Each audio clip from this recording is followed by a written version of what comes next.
Le Programme alimentaire mondial distribue de la nourriture à la frontière entre le Tchad et le Soudan.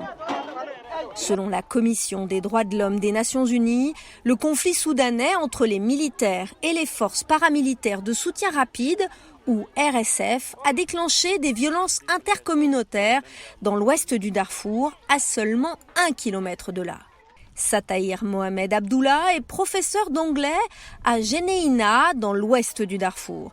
Il y a 3 semaines, dit-il, des hommes armés qui, selon lui, combattent aux côtés des RSF sont entrés dans sa ville à cheval, à dos de chameau et à moto, incendiant et pillant des maisons et tuant des habitants.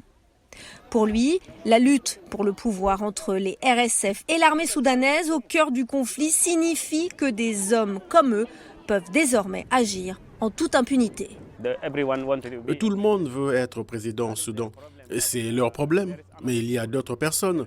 Ce sont des voleurs et ils sont avec le vice-président.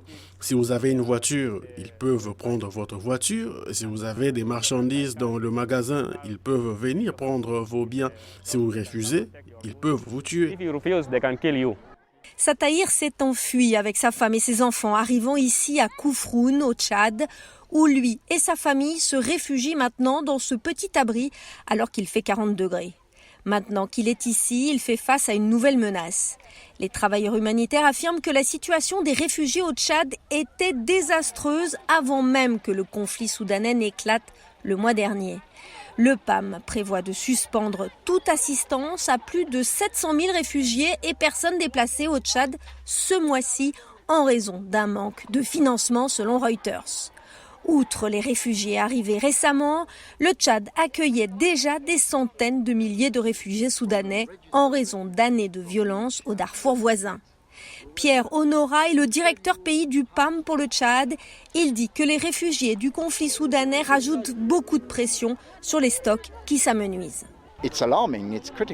C'est alarmant, c'est critique. Donc aujourd'hui, en plus de cela, en plus de cette insécurité alimentaire que vous avez au Tchad, vous avez maintenant tous ces nouveaux arrivants, ce qui met beaucoup de pression sur la population locale. El Saïda Ibrahim Mohamed Adam raconte qu'elle est arrivée à Kouffroun avec son bébé sur le dos et que son voyage a été semé d'embûches. Ici, elle se sent à l'abri des groupes armés au Soudan, au moins, mais elle se confie que les gens sont désespérés. Il n'y a ni nourriture, ni eau, ni couverture. Certains réfugiés n'ont pas assez à manger. 9 ou 10 familles doivent se partager de petites portions de nourriture. Il y a des enfants ici. Une mère a donné naissance à son enfant, puis est décédée. Il y a donc des nouveau-nés et des personnes âgées, ainsi que des personnes malades et blessées.